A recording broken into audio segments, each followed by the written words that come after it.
வடகிழக்கு பருவமழை வருவதை அடுத்து வருவாய் மற்றும் பேரிடர் மேலாண்மை துறையின் சார்பில் கரூரில் ஒத்திகை நிகழ்ச்சி மற்றும் விழிப்புணர்வு பேரணி நடைபெற்றது. இந்நிகழ்ச்சியில் தீயணைப்பு வீரர்கள் மற்றும் வருவாய்த்துறை அலுவலர்கள் ஏராளமானோர் கலந்து கொண்டு பங்கேற்றனர்.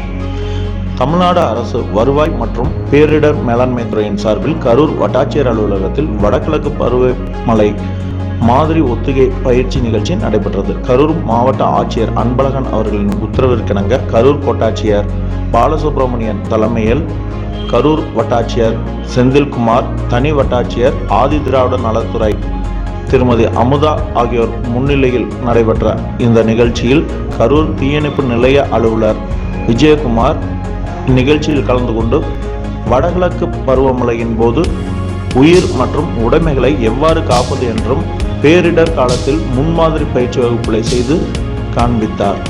மேலும் திடீரென்று தீப்பிடித்தால் எவ்வாறு அணைப்பது என்றும் திடீர் வெள்ளத்தில் இருந்து எவ்வாறு நாம் காப்பது என்றும் குறித்து செய்து காண்பித்த நிகழ்ச்சி பலரிடம் வரவேற்பு பெற்றது.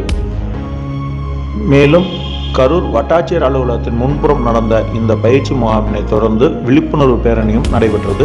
கரூர் வட்டாட்சியர் அலுவலகத்தின் முன்பு தொடங்கிய இந்த விழிப்புணர்வு பேரணியினை கரூர் கோட்டாட்சியர் பாலசுப்ரமணியன் துவக்கி வைத்தார். தீயணைப்பு நிலைய அலுவலர் விஜயகுமார் மற்றும் வட்டாட்சியர் அமுதா, வட்டாட்சியர் செந்தில்குமார் ஆகியோர் தலைமையில் பேரணியாக வருவாய்த்துறை அலுவலர்கள் மற்றும் தீயணைப்பு வீரர்கள் நகரின் முக்கிய வீதிகளின் வழியாக வலம் வந்து இறுதியில் மீண்டும் வட்டாட்சியர் அலுவலகத்தை வந்தடைந்தனர். ஏராளமான பொதுமக்கள் இதனால் விழிப்புணர்வு அடைந்தது குறிப்பிடத்தக்கது.